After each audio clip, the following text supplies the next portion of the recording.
That is how we start our Ghana month. Welcome, Makoronku. Abima we say. Actually, this is Ghana month. This is joy, and it's what it is. From now till the end of the month, we'll be representing the best of our culture, the best of our food, the best of everything. And smart to everybody listening from the Upper West region. Okay, from everybody listening from the Upper West region, and smart. From everybody listening in the Sisala, East or West, maybe we say. And from everybody listening from anywhere in any Zongo community, Sunday. And from everybody listening or watching us from anywhere else across the country, that's right. I've tried, have I not? Welcome to Sports Zone on Joy Prime. We are on from now till 10:30 p.m., bringing you the best review from the world of sports. And there's quite a lot that has happened this week. There's been Ghana Premier League action, back-to-back victories for Hearts of Oak, and their new boss, Abubakar Ouattara, will show you how they did it. But somehow, it looks like Kumasi and Tukotoko themselves are also getting back to winning ways and getting themselves back to the title charge. We will talk about the Premier League, where Arsenal are already 5-0 up against Sheffield United. But Manchester United, of course, they went to the Etihad Stadium, and Man City were not friendly. Liverpool themselves got a controversial victory to stay top of the table. We'll replay what happened in the English Premier League for you here. Ghanaian players were in great form all around Europe. We will look back on who the top performers are from this particular weekend. Then there's F1, where Max Verstappen continued where he left off from last season, winning yet again in the season opening Grand Prix in Bahrain. But where are the others? Who else finished in the podium? We'll tell you all about it. There was track and field. The World Indoor Championship concluded in Glasgow with 2 world records, and Christian Coleman regaining his place as the fastest man over 60 meters, the shortest sprint. We'll play back some of the best highlights from the World Indoor Championship as well from Glasgow. The show is live and interactive. We have Africa Games for you. It kicked off with the table tennis event at the Accra Sports Stadium. We sent a reporter there. We have the latest for that for you here. The show is live and interactive on social media. Do let us hear from you. Use the hashtag SportsZone on Twitter. That's how you can reach me with all of your messages. The hashtag is SportsZone, and I'll read that for you. Also, a reminder that if you prefer WhatsApp, the WhatsApp number that you can reach us on is this. It's 0240-910-330. It's on your screen. Do send us a message. Let us know what you make of all of the weekend's action. 0240-910-330. Sports Zone on Joy Prime. It's live every Monday from 9 to 10:30 p.m. And brought to you, of course, by Johnny Walker, also by Syntex Tank, and also proudly by Hunters. My name is Fentu, Tahir Fentu. Welcome to the show. Welcome back. This is Sports Zone on Joy Prime. My name is Fentu, Tahir Fentu. Tonight, I'm joined by my 2 favorite Kingsmen. Togbi Sichofe, Philip Achrim is here with me. Afan. Well, everything is fun. I only asking if you're okay. How do you respond? For Tom? Because If the Daniel way you date every girl, so you know that thing. Hey, they go get F1.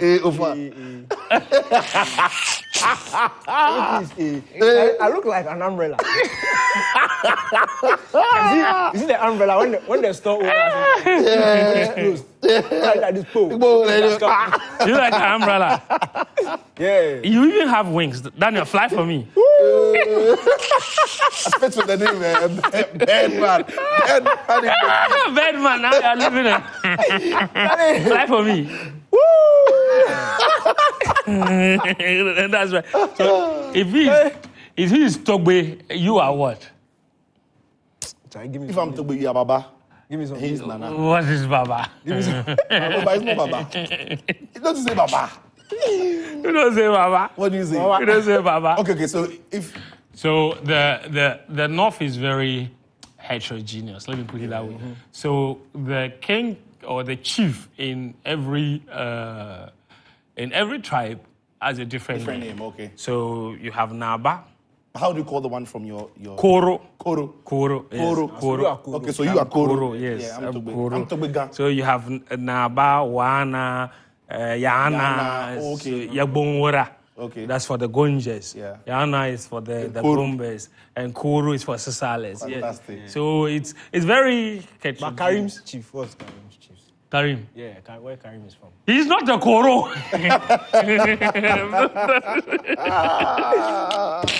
Oh, Steve Karim. He's just Karim.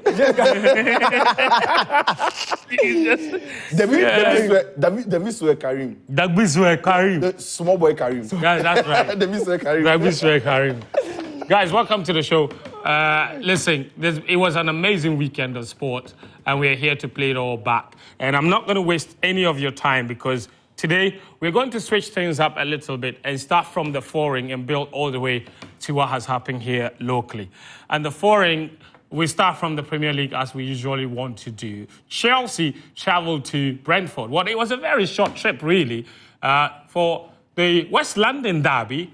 It was a cracking game that ended 2-2. Take a look at the highlights. All right, so that was how it ended 2-2. It was a very strange game of football. Chelsea were in the lead. It looked like they were going to see out a victory. Then Brentford hit back and then led by 2-1. And suddenly Chelsea were chasing the game. Ticho, I'm going to show this to you. We've been here before, not once, not twice. Pretty much the story of the whole season. It's not going to be the last time we have seen it as well. I think it's down to the inconsistencies in the side. And we've said it before, when you build a team like Chelsea have done, you put yourself at risk of having these kind of results where you've got great individual players, but the lack of experience, the lack of balance in the team in terms of character, in terms of ability and drive and leadership can bring some of these results about. So Chelsea can score 2, but they will concede 2, and maybe they wouldn't have the extra urge to go on and win the games. So they'll win some games this season, but they will lose a lot more, draw some games, and they won't be able to compete. And like you said, we've been here before. It's not about the quality of players on the pitch. It's just about the fact that it's not a well-rounded team. And the manager, Pochettino, who didn't necessarily have a hand in the players who came into the club, is struggling to find any consistency. After £1 billion spent, like when I watch Chelsea, it doesn't even... In fact, yesterday I was having a conversation with someone, and it dawned on me that we could form a combined 11 of Chelsea and Man United players, and they would probably lose 5-0 to Man City. Yeah. Look, interesting you said that, but what Chelsea is doing and what Man United have done over the past, 10 years since Ferguson left, just proves that it's not about a collection of stars. It's not about going around and blowing money. You have to do it with a plan. You have to do it with a proper plan, a proper tried and tested plan. And for every football team, all the serious teams out there, there's a clear blueprint on how to purchase players, how to build teams and reap the results. We've seen Real Madrid do it over the years. We've seen Manchester City do it. We've seen Liverpool do it. We've seen all the big teams do it, and they reap results at the end of the day. There's a way it's done. Even Manchester United with Ferguson, there was a way that he built teams. He didn't just get up one summer and throw money on the best talent out there. Yeah. It has to be systematic. Whilst you keep some of the experienced guys, you slowly introduce them in, you blend them in, so that by the time they are supposed to be ready in terms of age, they'll be able to match up with the best of the best. But Chelsea haven't done that, and unfortunately, you see a lot of top-class potential on the pitch, but you don't know when they are going to give their best. And you don't even know if you should give them time or get rid of them. And you see, that's a funny... And the big one is, yes, build up to it for me. Look, that's a confusion that Chelsea find themselves in. Chelsea literally have... It's like you go back to 2004, 2005 with Manchester United. Everybody knew Rooney was the brightest talent, English talent. Everybody knew Ronaldo was one of the best young talents in the world. Yet, they were not playing week in, week out. They were not starting games week in, week out. And that's the thing about Chelsea. You look at the talent and you know that these guys are good. But the thing about young players is that they are very inconsistent. And it's not their fault. It's just how the game is. So if you put them there, you start expecting results. We could reach a point where in the next 4 or 5 years, where Chelsea think the players will reach maturity stage, they will still be like this. Yeah. Speaking of which, you're going to say. I was going to say that, and again, back to Chelsea. If you listen to players like Solomon Kalou, players like Mikel Obi, they always tell you that when they got to the club, it was that Didier Drogba figure that got them, together because they had somebody to look up to. You wonder who these young Chelsea players are looking up to. And these things do matter. So Chelsea have put together a lot of young, talented footballers, but football of teams are more than just the talent. So like Ronaldo and Rooney came, there was still Ryan Giggs, there was still Paul Scholes, there were Edwin van der Sar came later on, Van Nistelrooy was there. Some other players who would take the pressure of these young kids were there, and in the end, they would play without pressure, they would master their game and learn their crafts, and by the time it's their turn to lead, those that had experience from those that they came to meet at the club. Enzo, Caicedo, have to be the leaders of the club. I wanted to ask you guys very quickly, and you mentioned, that's the question I was going to ask you before, about the conflict, like Chelsea fans being conflicted, or even the whole Chelsea board being conflicted about what to do with the players. One of them is Nicholas Jackson. Yeah. He scored 8 goals this season. Mm-hmm. But when you watch the kid, I mean, for some other player, for some other attacker, you might be willing to say, okay, that's a good return so far. But when you watch him and you watch the amount of chances he's missing, and you even watch his overall contribution, you start to ask yourself, is this someone you have to have patience for? Is this someone you get rid of? Look, Fent, you know me, and I don't let my standards fall. He's a Chelsea striker, first of all. I don't care where he was before. But once he puts on that blue jersey, he has to deliver. He has to deliver. He's a Chelsea. Eight goals at this stage in the season for a Chelsea striker is for a striker of a top poor. Team. For a top team. It's mightily poor. Look, back in the day, this is probably what the Chelsea second or third striker will be hitting. Agreed. 8 goals by this point. Even Kalou would have 8 goals. Yeah, you can't be at this stage, early March, and you have 8 goals, and you are the top goal scorer in it. It's pathetic, honestly. It makes no sense at all. But what Danny says is back to the point. It's not a Jackson problem, it's a Chelsea problem. Yes. And as he mentioned, 8 goals for a Chelsea striker probably be a second choice striker. You're wondering if Chelsea had a better, more experienced striker and Jackson was a second choice striker.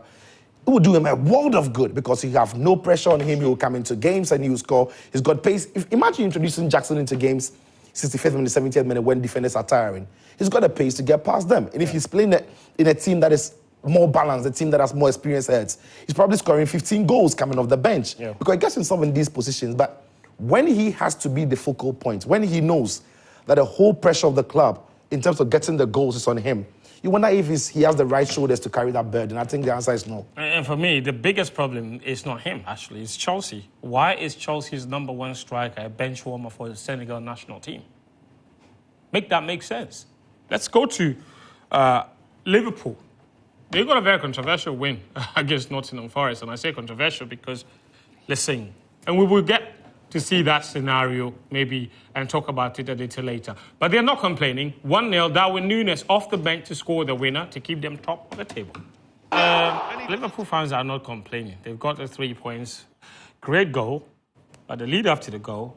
So basically, if you missed it, there was a pause in play, okay? And Nottingham Forest had the ball before the play was halted. And then when the play resumed, the ball was with Kelleher, and then Liverpool went to score in that sequence. So the argument for many people is the ball should have been given back to Nottingham Forest and not Liverpool. So they don't think the goal should have stood. Sijo, do you agree with them? Yeah, I think so. There were 2 instances actually in the game where Paul Tierney, I think lack of concentration led to that. It was Nottingham Forest in the instance you're talking about that had the ball. Yeah. There was a head injury for Konate, so the referee rightly stopped the game as the rule suggests. But the ball was with Nottingham Forest in a crossing position. So if you want to play advantage, the ball has to go back to Nottingham Forest, or when the goalkeeper Kelleher takes the ball, he has to kick the ball to Nottingham Forest for fair play. But that didn't happen, and I thought it was really, really bad refereeing. It happened twice in the game as well. So yeah, I think I understand why Nottingham Forest fans are not happy that the game went the way it went. But in the end, Liverpool, from the goal they scored itself, the ball from McAllister was brilliant. The way he controlled the ball, just turned and found that little space. Yeah. Just dink the ball into the box, and Darwin Núñez was there to finish it off. Was good. But again, it's good we are talking about Liverpool right on the back of what we've discussed about Chelsea, because there were 2 youngsters in that Liverpool team, but they were not the players under pressure. You know, Bradley and Clark. These are young footballers, but they were playing with Konate, Van Dijk, Diaz, McAllister. So they will go about their job. So there's a lot of guidance. But nobody's looking at them to provide the goods. And so when Dance came into the game, he got a brace for himself. But in the end, it was because he's playing in a team that is well set up, that is well balanced, that has people guiding him to do so. So it's not about young players going all on their own to figure it out. And that is a clear example or the sharp contrast between what Liverpool have done with these kids and what Chelsea have done with the signs that have come through. So I'm happy with the way Klopp has given the opportunity for them and how they are taking it. Well, well enough. I don't want to waste your time. So Liverpool have got their 3 points, top of the table. Let's talk about this, okay? We are talking about what happened at the Etihad. Okay, it was Manchester United up against Manchester City at the Etihad. They had met earlier this season. It was 3-0. Man City absolutely dominated and won comfortably. Erling Haaland scored, 2 goals in that game? And then, back to Etihad, it was expected that Man United would get their revenge, and they started really well, and it looked like they were going to. But no, brothers and sisters, they were lying to us. They were spanked by 3-1. Well, the only word I could use is spanking, right? Because that's basically what it was. So Amrabat took him there. When they were signing Amrabat, they made us believe he was the solution. They said, control, you control. Even Daniel Crowd was part of the people who said, oh, that's why they need Amrabat. They want to pay 10 million to bring him on loan. Chama, akwano wasao.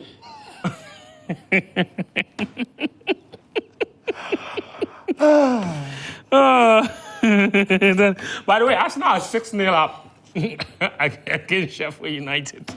Listen, guys, we have finished the game. Shall we move on to another match?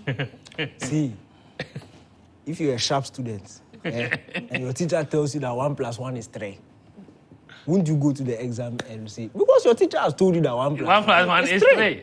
So it's not your fault. It's not your fault. It's a teaching problem. The instruction that is coming is faulty. So it will make you look That's bad. that was wrong. It's not.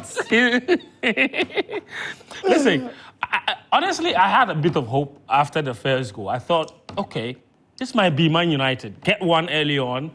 Maybe Cecil frustrate Man City a little bit. Hit them on the break. Maybe get another one. But no. Yeah, that was definitely the game plan.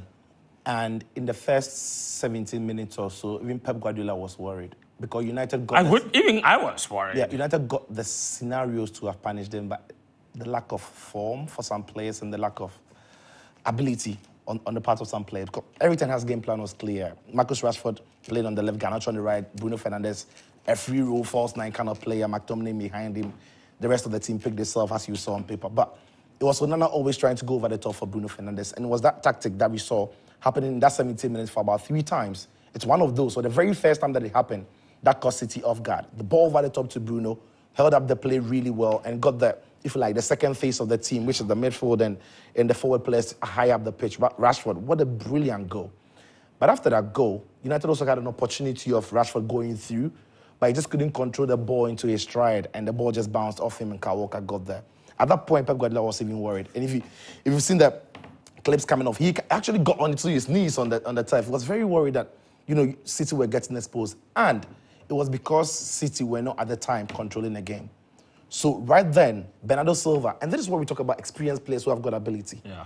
So if anybody saw it, Bernardo Silva came really deep into his own half, picked up the ball, and stood there, told all the City players, calm down. Took about 10 seconds before he passed the ball. And even when he passed the ball to Nathan Ake and moved further up the pitch, he still turned and faced his colleagues and told them to calm down. Yeah. Then they stopped playing the fast game. Then they stopped playing on the adrenaline. Because what City wanted to do after United had scored was to quickly get back. Yeah. But then Bernardo Silva said, no, come on, hang on. We have some time. And that is where you need players who have got that kind of, experience. They've got what it takes to dictate things. And from that point on, United couldn't find anywhere back into the game because City had just too much quality. And John Stones and Rodri's, it doesn't make any sense that we're talking about John Stones and we're talking about him controlling the dictating game. I know, against the Man United. He's a centre-back. Imagine but that. He gets into them. And in fact, when you look at his movements and Rodri's movements, it caused United so much problem, even more than Kevin De Bruyne and Bernardo Silva. In the end, I thought City deserved it because they had more shots in the game than United had possession.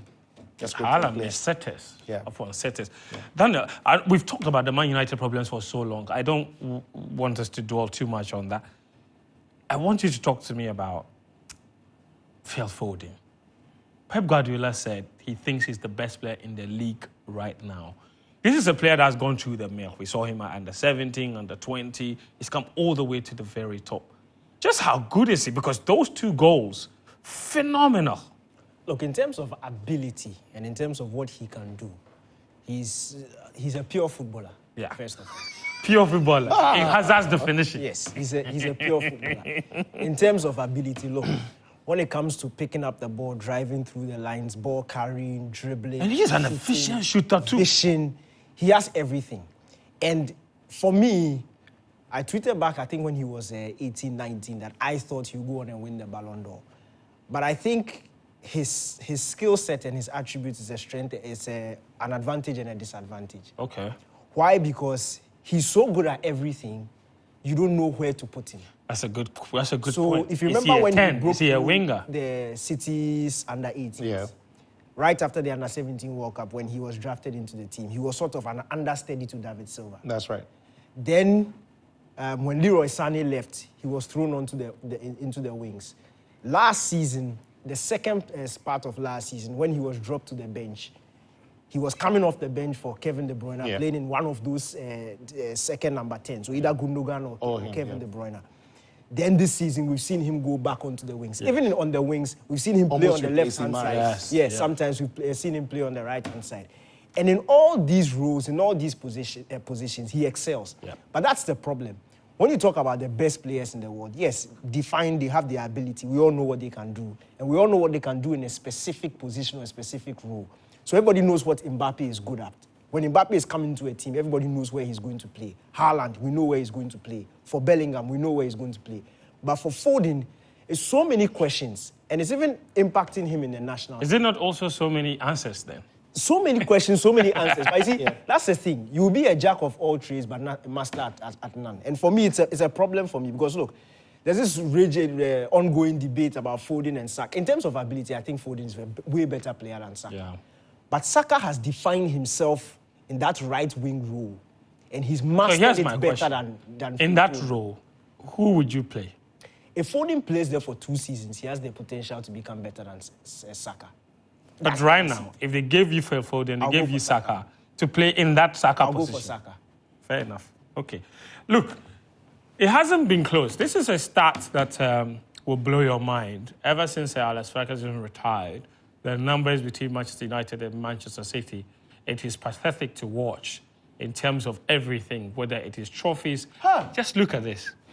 Since Alex Ferguson left Man United in 2013, Man City have won 6 Premier League titles, Man United nil. They've won 17 major trophies. United have won just the 4. Daniel can count them on one finger and still has a free finger. Seasons that either club has been top of each other, Man City have finished above Man United in each of the 10 seasons since Alex Ferguson left. Not once did United finish above them. And since they started meeting each other, the derbies, City have won 11, United have won 7. And I think that's 7. 4 of them belong to Ole, I believe. Premier League games won by 5 goals plus. This is Premier League matches. So in 10 seasons, United have only won 1 game by 5 goals or more. That is... No. What you should be looking at is Manchester City have won 34 Premier League games with 5 goals or more. Yes. That is crazy. Don't focus on the one. In 10 seasons. Yes. Do the math. I know. That's a full season, almost. And then look at that. Everybody says Man City is blowing money. But look, in terms of net spend is how much you spend buying minus how much you earn from selling players. And if you do that, Manchester City have only spent 795 million. Man United, 1.2 billion. Yeah. Facts over narratives. Unbelievable. United fans, what do you make of this? Well, errors do come to an end, so we're waiting for that.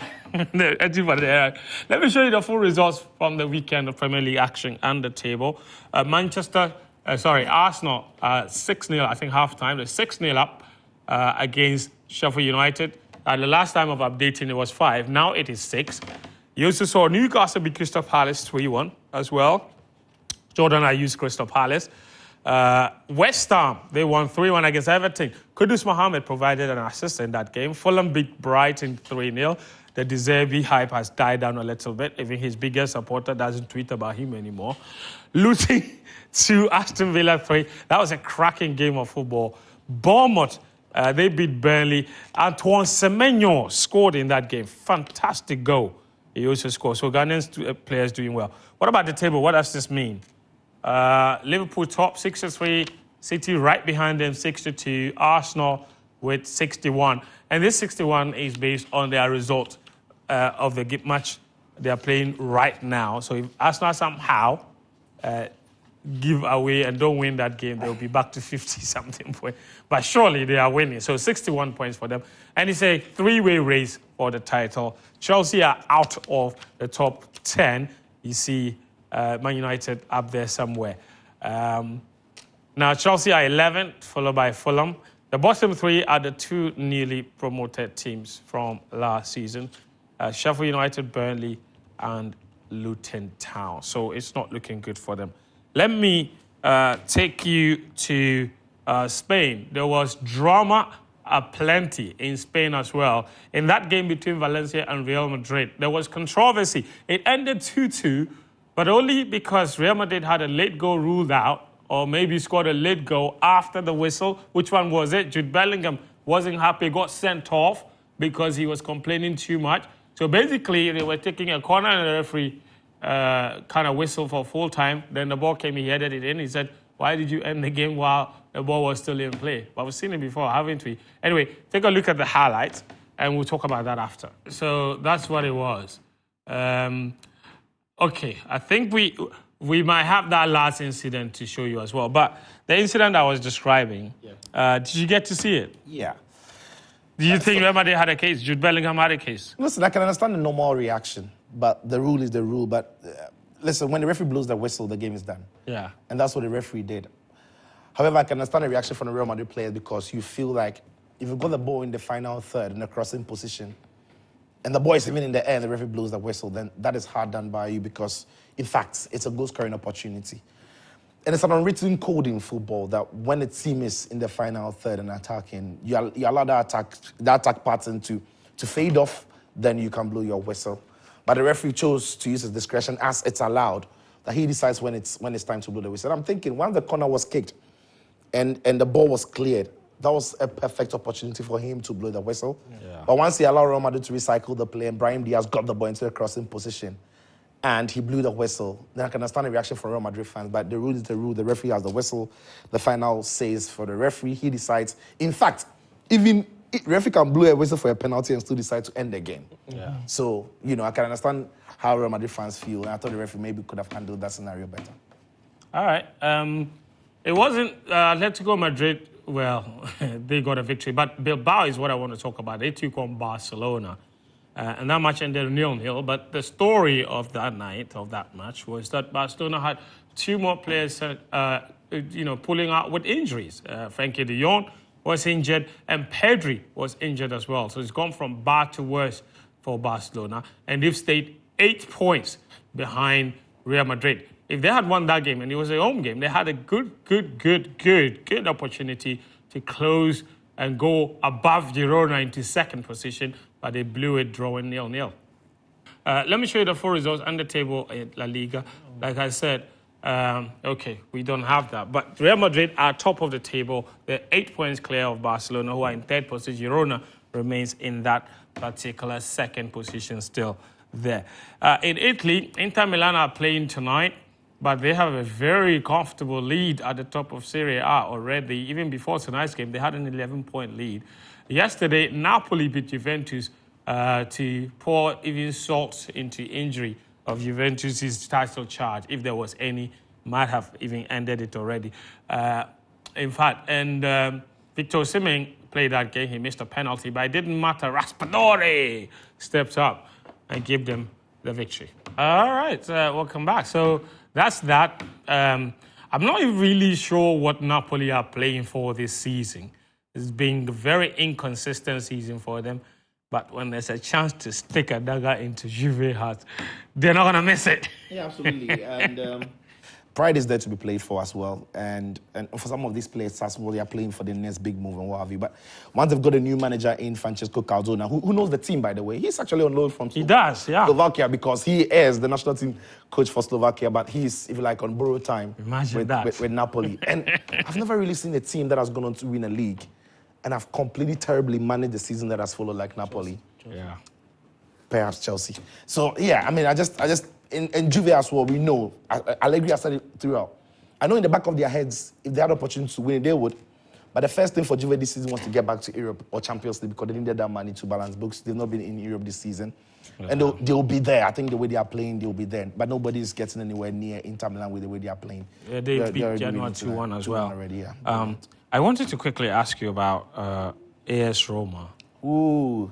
They won 4-1 against Monza. Yeah. But the story is, how is De Rossi getting the team playing and getting the kind of results they're getting when Jose couldn't get anything out of the same players? And was complaining. Add that. And was complaining. Yeah, so he made us think that... like they didn't do anything. And for me, that's what's painful. Like, it's mad. Because the narrative around when Jose was sacked, we all felt it was very unfair. Yeah. Especially with what he did. Team, the lack of... he told us he didn't have enough backing in the transfer window. The players that he brought in just wasn't working out. Then De Rossi comes with this same crop of players, and he's changed the brand of football. They're expansive. They are playing some brilliant football. They are scoring goals for fun. And the players seem... Just listen to the stats. 7 matches, 6 wins, 20 goals scored, and only 18 points picked. Only one team, Bologna, by the way, what's going on over there? Yeah. They've picked more points than Roma since De Rossi took over. Yeah, look. And now... Bologna has piqued my interest. Like, what is happening there? And the only one team that beat them in the stats you mentioned is the league leaders internationally. And even in that game, they go ahead in that game. And even that was a cracking game. They played very well as well. So the rest is doing a great job. Listen, Roma have always had a good team under Mourinho. Except that the quality of players that he had, they were never going to play the way Jose Mourinho was going to play. Especially this season. You know, because look at the midfielder he picks now. When you've got Paredes, you've got Pellegrini, Cristante, they are not the defensive. They are very technical. They will move the ball, they will pass. And what the rest can mean to do, just like a lot of the modern Italian coaches, De Zerbi, De Rossi, Thiago Motta, we'll speak about his team, playing fabulously. Not Gattuso. Not Gattuso. He used to start with the old-fashioned kind of football, you know, and Fiorentina's coach, Italiano, Vincenzo Italiano. The modern Italian football coaches are not playing the Catanaccio as they used to play. They are playing more fluid football. And so now Dybala is having a sort of free role. El Shaarawy is playing well. Bove, when he plays well. And it's moved away from the back 3, back 5 to a 4-3-3, which is very accommodating to the quality of play that he's got. And I think the Roma fans are loving it because whoever was going to come post Mourinho was going to be a difficult task. But listen, a cult hero or a legend of the club. And even look at this.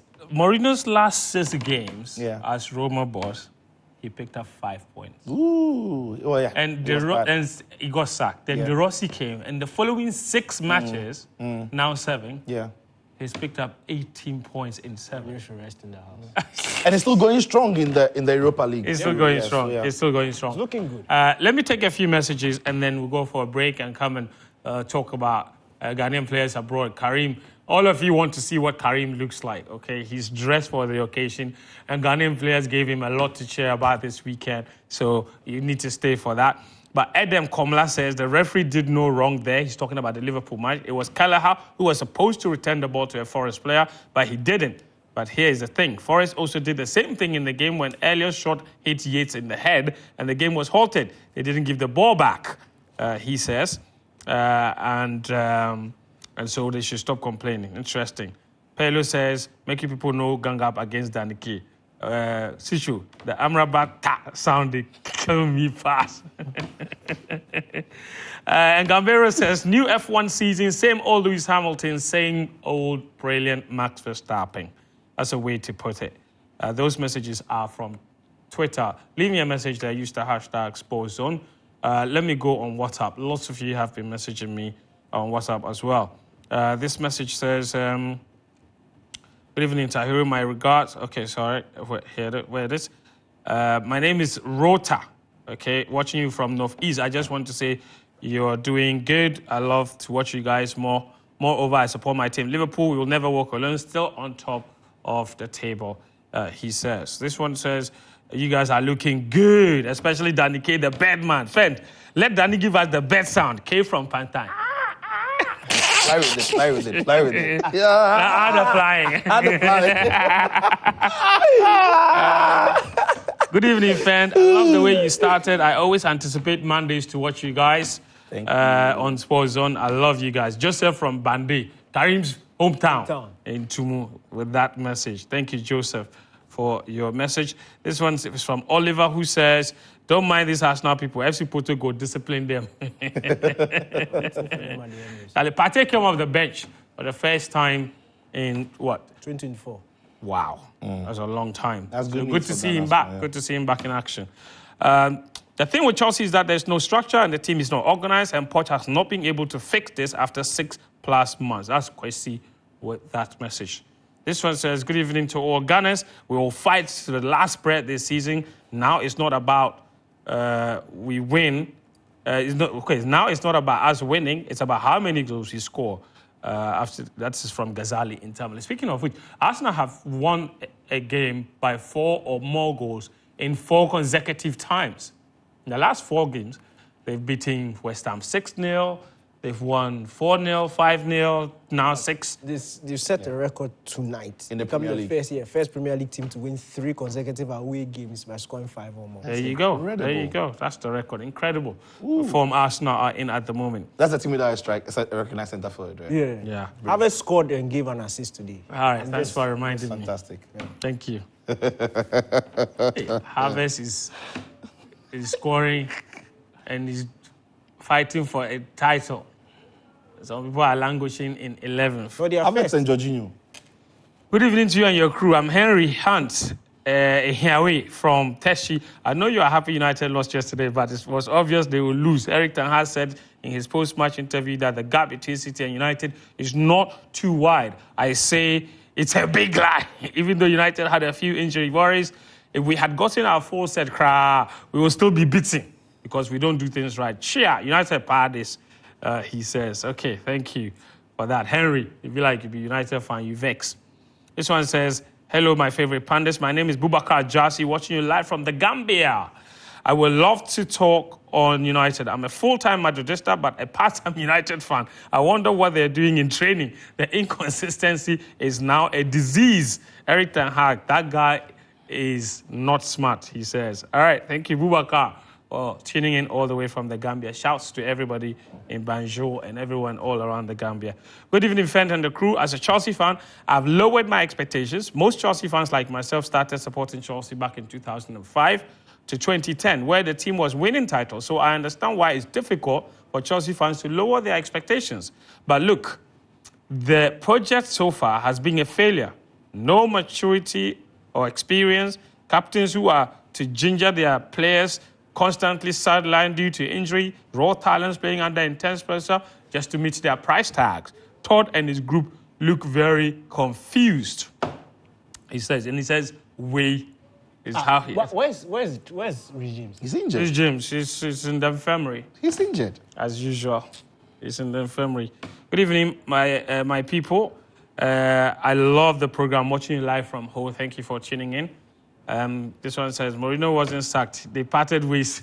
We know what that means. Lorenzo sent us that message. What's his name? Lorenzo? Yes, his Papa name is Italian. Lorenzo. the phrase is important. No, yeah, it's important. Parted ways. Yes. Fantastic. Great. This one says, I think Xavi, this is Cliff, should go. His time at Barca is due. My name is Daniel, watching you live from Côte d'Ivoire. He says, thank you. Kale, we are international. Yeah. Large. We are international. We're everywhere. You should play the song, your song. Goes the song. Oh, the Ivorian song. Oh, Coupe du Bateau. Coupe du Bateau. Babam, babam. let's just do dancing. Sir Willie in Ketu South, Volta region says, Jude. I like people. I like Sir Willie. He says, Jude should stop challenging referees for nothing. La Liga for Real Madrid, Hala Madrid. See the way he described the boy by his first name. The Jude, like if you paddy. You know. Anyway, do send us a message. The number is on your screen, the WhatsApp number. Also, you can use the hashtag SportsZone. I read those messages on Twitter as well. We will take a very short break. Remember, the show is proudly sponsored by Johnny Walker, Hunters, as well as Syntex Tank. We'll be back with Ghanaian players abroad, F1 athletics, as well as Ghana Premier League. All still to come here. That Ghanaian players doing really well. But the man that has really kept an eye on all of them is Mr. Karim Abdul-Benin. Mr. Adamu Abdul-Benin. I said Abdul-Benin. Adamu Karim. Adamu Benin Abdul-Karim. Adamu Benin Abdul-Karim, that's his name. Karim, welcome to the show. Thank you. They said you are not a Koro. Daniel said you are just Karim. Daniel didn't say it. You said it. It shows that you pay attention. Thank you. You see, these are the goals we've seen. Are those visible to maybe what we can see on the screens? That is exactly what we can show the people. We show the people. Yes, what we can't see, you have the vision for it. And it is here. That's right. So we've seen goals from maybe Semenyo, Pencil, Baba, and Odoi. Yeah. But if you are looking at this side of the attack I have here, the best players from the weekend, these are 5 goals you are looking at among the 2 of them. Wow. Kelvin Ofori, who said he will not play for Ghana from the start, and now he's seeing that things are not going well with Italy. He's now confirmed that he's available for Ghana selection. Has scored a brace for Standard Liège, and they won 4-2 against Gent. Then Ragnar Arch, that's 3 goals in 4 games for him. He moved from Montpellier in France to the Belgium League. Then we come to Ragnar Archie. He's also eligible for Ghana and Germany.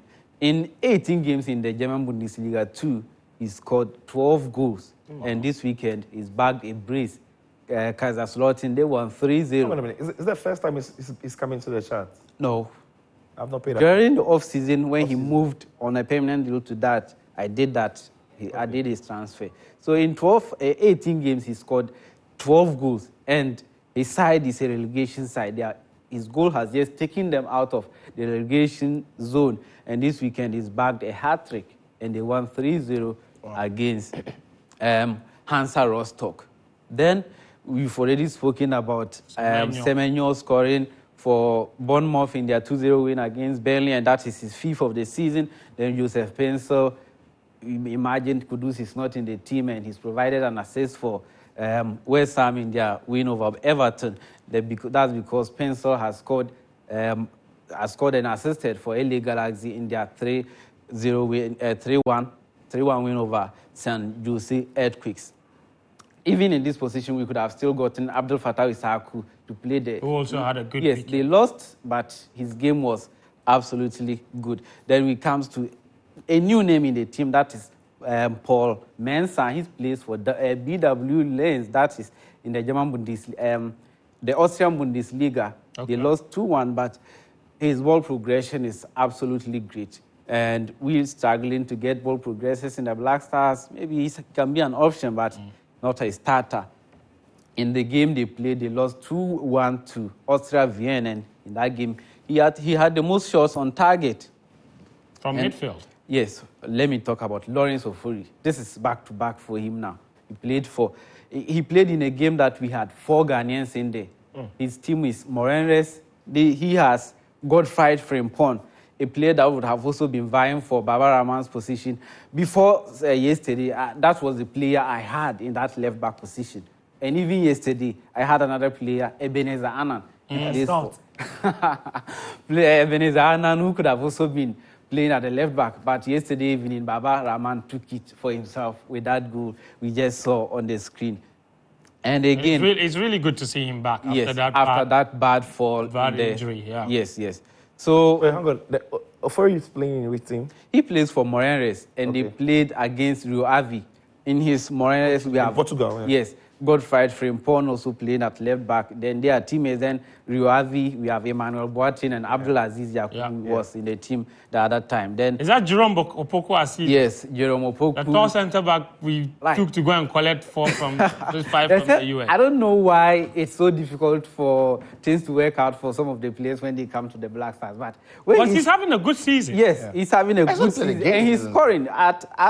Since I checked this, he scored 3 goals, and his ball carrying abilities as a centre-back is so great. In that game against Istanbul Basaksehir, they won 1-0 against Samsunspor. He completed the most passes of any player and also the most accurate of any player to play 45 minutes or more. That is 76 completed passes. Lawrence Atizigi again couldn't keep a clean sheet, but that is always his problem. He's making the saves, but conceding. They lost 2-0 to Servette, that is St. Gallen, and he made 5 saves in that game, but still conceded 2 goals. Then another new name, Brendan Sapon Uredui, plays for Fleetwood Town, that is in the League One. League One in England. So all our centre backs no fault. You don't have to go to League One. Do you know how many divisions below League One is to the Premier League? No. That is the 3rd division. Yeah. So there's Premier League. Oh, I thought you were actually saying after the League One. No. I was saying below the Premier League. Yes. So from the Championship, you come to the League One. One. Karim, you've gone too much. So Karim, I've not gone too much. It's actually This one, any centre I agree with Daniel. You are digging too deep. You want to discover goals. You are scratching too hard. Please. After 2nd division, it's okay. So you're saying Juku, all of them, Yawa. Even Amate had a good game. Force. He's no. I know Mo Salisu was in the squad because he had an injury, so he didn't play against PSG. Force. We had to go all the way to But League Fleetwood Town here, what's up? Where was Kwesi Appiah when he came to play at the AFCON? Where was that? 2015? Yes. 2024. We are in 2024. So what has changed? Times are moving. We are in moving. fact, we have only gotten worse. So you have a point, Karim. I'm back to your corner. Even when we were better, and we took a League One player to beat the 5. To go all the way down. We took a League One player to go all the way. And he was one of our best players in the tournament. Yes. He was surrounded by superstars. So he to you be surrounded by Fleetwood Town. Jerome Opoku. Wait, Town. where's Capito? Capito, he ball, but in balling no reach. So he played as a left winger for Le Havre. No, I want to say something. Say something. I want to say something. It's very important. All right, go on. In the month of February, Yeah. Capito emerged as the best player for Le Havre. Yeah. Yes. But we never saw him as part of. Something's wrong with Karim's There's team. nothing wrong with Karim. Hey, wait. No, let me land. Karim, let me land. My point is, you see, Karim's team focuses a bit too much on the goals unknowns. and assists. Yeah. And if you don't, the only players I've seen make the team without goals and assists, Joseph Pencil and Atizigi. no. Yeah, of course, I think Atizigi. I'm not attacking players.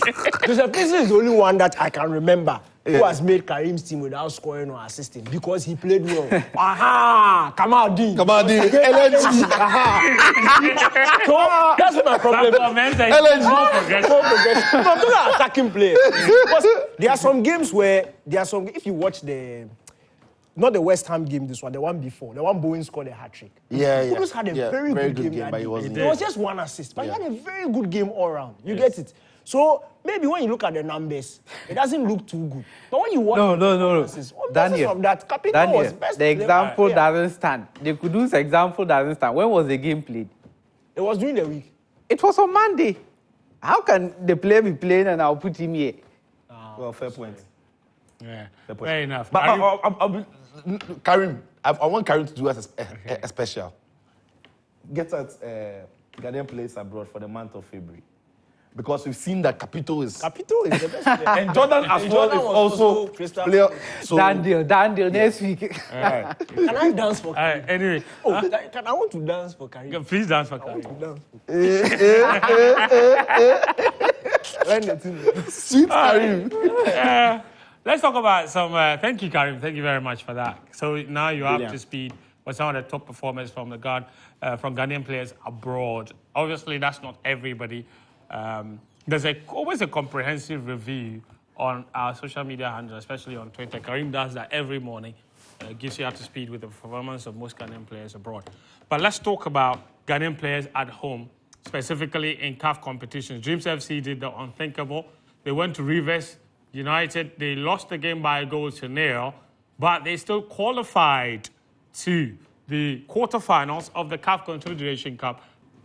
They could go far. They could go. They could progress. They could reach the semis. Because, and listen, I was shocked that, and last week, Daniel jokingly asked, hey, Shalena, Lobito, we are not giving them any chance. Yeah. And we all said, oh, Massa. Yeah. And they had 0 points heading into the last game against Club Africain in Tunisia. Yeah, away to Club Africain, absolutely. And somehow they get of all the matches they could get their first point, they waited for that one. Yeah. They denied Club Africain. Ways and means. Yeah, Unbelievable result. Yeah, and that's what a group stage football does. Sometimes you need other results to go your way, but you need to put yourself in the position where that result can affect you. And Dreams FC did all they could to put themselves in that position where even a defeat against the Nigerian side, River United, wasn't going to hurt them. Courtesy that draw in Tunisia. But listen, Karim Zito is a proper CAP coach. Yes. Because the season before the FA Cup that they won, they were in the semis. Yep. The season before that, they were in the quarters. So when they play in these cup competitions, they just find a way of going into the deep stages. And last season, they won it. And when they got themselves into the Confederation Cup, the conversation was, it's a young team, they are inexperienced, you wonder what they could do. Listen, guys, go out there and enjoy yourselves. Yep.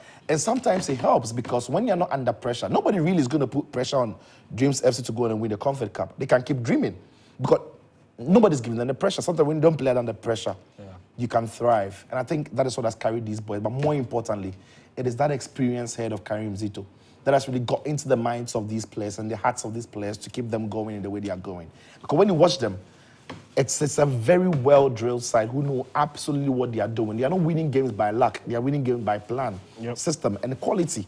So listen, long may this dream continue. We're happy for them. Congratulations to them and keep fighting, guys. Yeah, long may the dream continue. So Dreams FC, dream on. Dream on.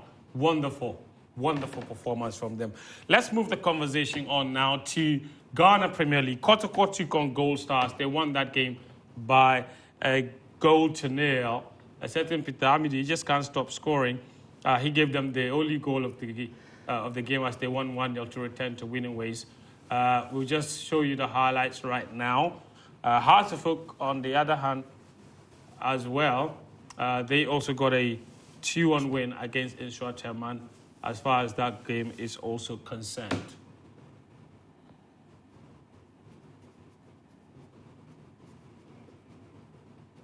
All right, so listen, Dreams are doing wonderful. Hearts of Oak, on the other hand, are also doing wonderful. Here's confirmation of the results. We're trying to get you those highlights. But yeah, these are, I beg your pardon, these are, Benaya, these are the results from last week. Lions didn't beat Kotoko. This is incorrect. He's a bit confused. But Lion is very confused. I don't know what he's doing. No, but you have to understand him. We know where he's coming from. Kotoko beats. They won. Okay. Yeah, they won by 0-0. They won by 0-0 against Gold Stars. Hearts of Oak also won. Hearts of Oak won 2-1, back-to-back victories for them. We also, even the post-match interview of the coach, this Abubakar Ouattara guy, he says all the right things. Yeah, and so far we are seeing the right things. But my problem still remains with this team. They are too wasteful. They are. Yeah, and you see, you don't need to create 5-10 chances before you score one goal. You are not always going to face teams that will be that porous at the back and allow you, or teams that you will be superior to in terms of attacking potency. You're able to carve them open. You by all means come up against some of the big boys and they will limit the chances you create. So you need to be clinical. And for me, after Hearts took that 2-goal lead, they could have scored 3, 4, 5, 6. And that's what ruthless teams do. Yeah. When you remember the season Hearts won the league, it was Brecum Chelsea who came to the Accra Sports Stadium. They took 6. Yeah. You keep scoring until the referee until the final whistle. And for me, there's still a problem there because now it's a combination of, it's like when they're under pressure, they can't score. When the pressure is not there, they are too lax, they can't score. So it's becoming a problem, seriously. And you never know when this thing will go south. But yes, the signs are positive. But to be fair, Nswatri is a difficult place to go.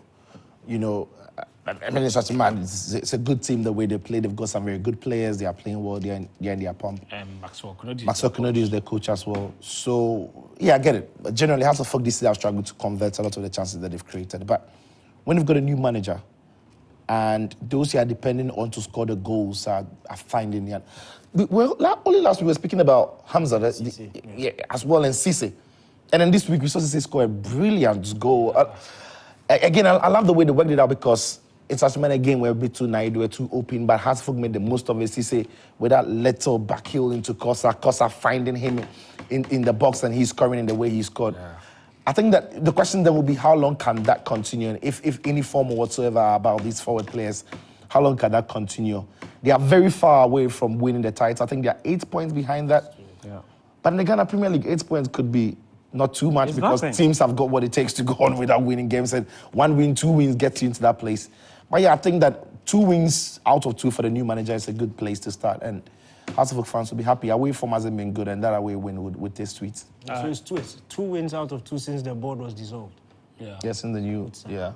Did you see the banter on social media from Inspector's Twitter page? They said, well, you've won.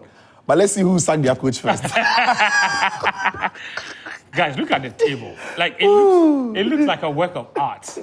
Look at that. How many teams on 30 points? That's remarkable.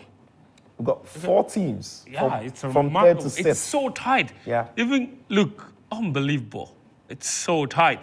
So Samatex still at the top, 35 points. Kotoko are only 3 points behind. Adriana have played a game less. Nations FC, though. Yeah. They've got a game in hand. And they have a game in hand. They could very much be 2 points behind. Yes, Adriana, I think the shocking thing was that home defeat. That game they lost, I think, at home. And Nations beat Samatex today. Yes. They beat them at away from home. Which incredible. Was another unbelievable. Staggering, yeah, really is. Yeah. But Kasim Mingle is a fantastic coach. Yes. So yeah. I love him. Very experienced coach. Yeah, he really is. From his days at Bechem United, yeah. Look at the bottom.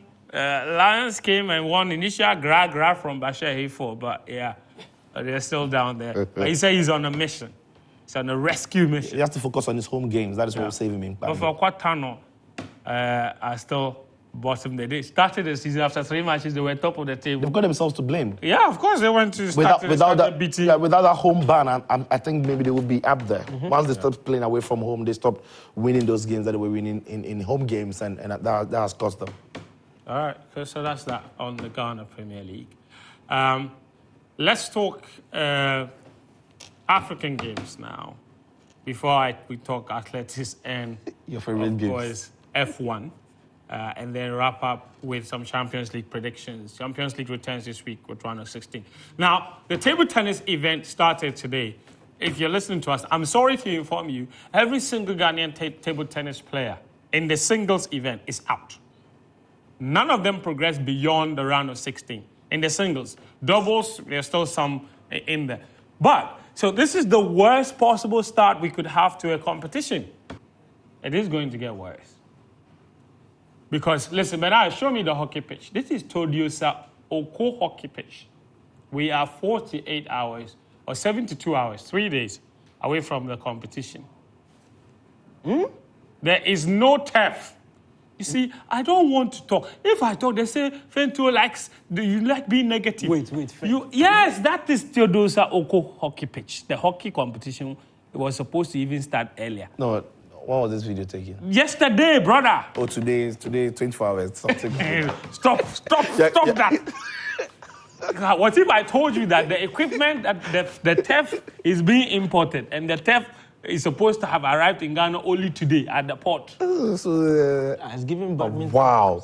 Which means it can be tested even after installation. Yes, the badminton competition is not supposed to. They are importing the team want to test. It's from. They have moved the start of badminton. This is Theodosia Oko hockey pitch in Accra. Tudu. That's Tudu, right? You see the scoreboard over there. No, that's the place. I mean, the place. Everybody who knows the place. This is it. Yeah, that's from yesterday. No turf. Wait. So where were they training? Where have they been training? That's another issue. Because that is the only. Maybe Bema camp. Maybe you go to. Achimota hockey. KNUST, some of them have gone to Kumasi. Yeah. Okay. In KNUST, we have a nice hockey pitch there. That's where most of them Motown too, honestly. Yeah. It's sand. But your own home turf, you never have the chance to play and get used to it. So now no home advantage. It's no longer your home. Brothers and sisters, Africa Games, no. But you better why? Go and watch. I don't have a choice. You go and cover. Yours is not watching, yours is covering. Oh, me, I'm covering. Yes. And this is the coverage. We are telling the people what is happening. So we are not, because if we don't tell the people, even badminton, okay, please, Benai, it's okay. We have seen enough of the pitch. It's okay. Badminton, which was supposed to start alongside the table tennis, didn't start. You know why? Because the badminton too. Daniel, what's wrong with the badminton? The place is not ready. They are not ready. And this is Botema, which was supposed to be ready. Yeah, but the matters plenty. Some way. So badminton too, we are not ready. No, but Sven, do you know my problem with this thing? It's a lack of communication.